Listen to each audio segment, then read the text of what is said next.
বিসমিল্লাহির রহমানির রহিম। বাংলাদেশ জাতীয়তাবাদী দল ৪ নং জয়সন্ডি ইউনিয়ন ২৯শে জুন আমাদের সম্মানিত ইউনিয়নের কাউন্সিল। আশা করি আমি বাংলাদেশ জাতীয়তাবাদী দলের ১৯৯১ সাল থেকে জাতীয়তাবাদী ছাত্রদল থেকে আমি তৃণমূল পর্যায়ে থিলে থিলে গড়ে উঠেছি। ২০১২ সালের আমি বাংলাদেশ জাতীয়তাবাদী দল বিএনপির ৪ নং জয়সন্ডি ইউনিয়নের সেক্রেটারি ছিলাম। বাংলাদেশ জাতীয়তাবাদী দলের কোনো প্রার্থী ছিল না। এই ইউনিয়নের অনেক লোককে আমি জাতীয়তাবাদী দলের অন্তর্ভুক্ত করেছি।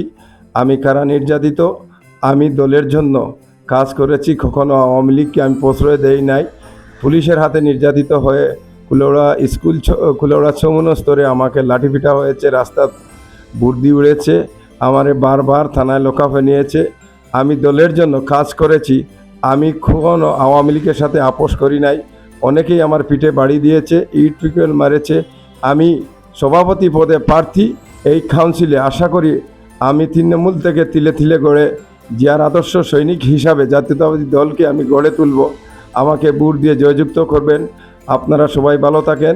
বাংলাদেশ জিন্দাবাদ। জাতীয়তাবাদী দল বিএনপি ৪ নং জয়সন্ডি ইউনিয়ন জিন্দাবাদ জিন্দাবাদ। বেগম খালেদা জিয়া জিন্দাবাদ জিন্দাবাদ। অবাধ ও নিরপেক্ষ তথ্য প্রকাশের বদ্ধপরিকর দৈনিক কুলাউড়া কণ্ঠ।